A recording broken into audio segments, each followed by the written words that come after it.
If one gave us this tricky and challenging exponential equation to do together, carefully look at it. Is it something you can do? Don't worry yourself. I'm going to take you through it step by step. It's just so easy.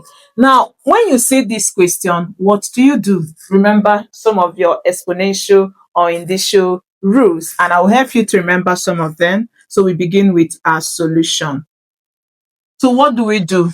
Just remember that for every time you have a to the power of m plus n, it is also the same as a to the power of m. Addition at the power means to multiply the two exponents. So you multiply these two and it's the same as this.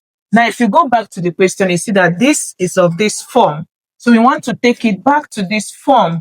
And to do that, we are going to now have 5. So this is going to give us, let's adjust this. So we have 5 to the power of 2x. Addition at the power turns to multiplication. So we have 5 to the power of 6 is equal to 7 to the power of x. This turns to multiplication. So you have 7 to the power of 3. So what do you do next? Now, what we need to do next is to make sure that all those ones with the powers of x are at one side of the equation and the ones without x are on the other side of the equation. So which one do we do now? So we are targeting bringing this to the left side and then this to the right side.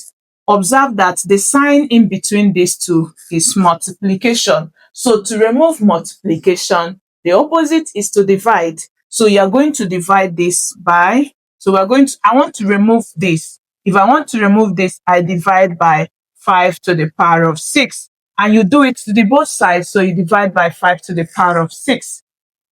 I also want to remove this one. I want to move this to the left side. So to remove this, because it's multiplying, I also divide by 7 to the power of x. It shows that these two are multiplying. So the same thing, do it to the other side so that the equation will be balanced. Did you see what we did there? So let's cancel out. This takes off this. Then we have this takes off this. Interesting. So from there, we are going to now have, we are left with 5 to the power of 2x is divided by 7 to the power of x is equal to 7 to the power of 3 divided by 5 to the power of 6. At this point, what do you do? Now, also remember that for each time you have a to the power of m multiplied by n, which is the same as a to the power of mn, is also the same as a to the power of m raised to the power of n.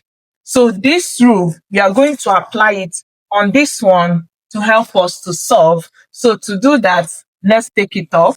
So from here, we now have, so this will give us 5, obeying what we have stated here. So we have 5 squared raised to power of x is divided by 7 to the power of x is equal to 7 to the power of 3 divided by 5 to the power of 6.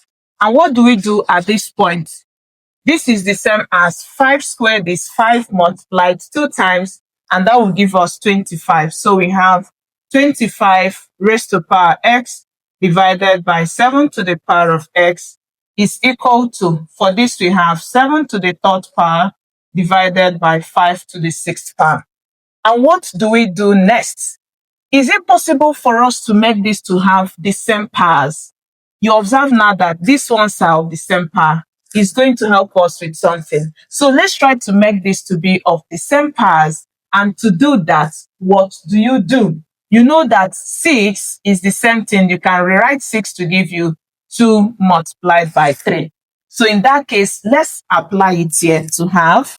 So this is going to give us 25 to the x power divided by 7 to the x power is the same as 7 cubed divided by, this we said is the same as 5 to the third, 5 raised to power of, so we can have it as 5 raised to power of 2 multiplied by 3. This will give us back 6. So to keep solving, we now have 25 to the power of x divided by 7 to the power of x is equal to 7 to the third power, For this, we can rewrite it as 5 squared is raised to power of 3. So that when you multiply this, it gives you back this, and this will give you back 6. So did you observe anything? So we keep solving to have 25 to the power of x divided by 7 to the x power is 7 cubed. Now 5 squared is 25. So we have 25 to the third power. At this point, quickly remember, for every a raised to power m divided by b to the power of m is always equal to a divided by b raised to power of m. So this is a guide. Now we are going to apply it on this, noticing that the powers are now the same. So from here, we now have 25 divided by 7 will be raised to power of x, and this is equal to 7 on 25 is raised to power of 3. Did you notice anything? Do you intend to equate the powers now? No, don't do yet, because you observe that these two bases are not yet the same. This is 25 divided by 7, and this is 7 divided by 25. So what do you do? Just remember quickly that for every a over b raised to power of m is also equal to b divided by a raised to power of negative m. It means if you want to switch the base that is fractional, you just need to negate the power. So this is going to help us. So for us to switch this, and to do that, let's take it off to half.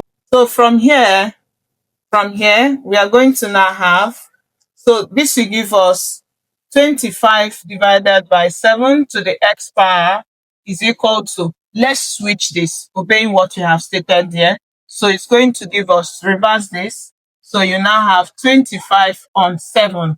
And when you do that, negate the power. So this is going to give us negative 3. Beautiful. Now you now see that the bases are now the same. And if this is true, then you can easily equate the powers. So we are going to have x will give us negative 3. So the value of x in this equation is negative 3. Now let's verify, put this x value on the both sides to see if the both sides will be equal. And that is the most interesting part you wouldn't want to miss. And I hope you've already given us a thumbs up. If you are still new, hit that subscription button. If you find this interesting, don't forget to share with others. So let's verify together to verify.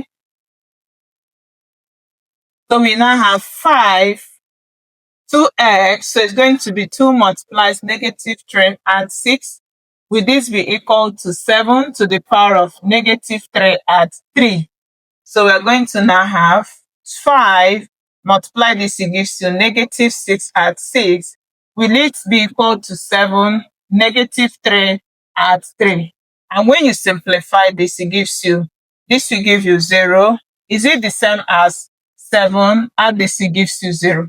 And remember, for every a to the power of 0, it's always equal to 1. So here we now have, at the left side we have 1, at the right side we have 1, and 1 is equal to 1. So if this is true, it means that the value of x we got as negative 3 is absolutely correct. And I hope you really learned something. Don't forget to tell us how much, and also be curious to see your own method, and don't forget to share with others to learn with you. I hope to see you in my next class. Till then, bye.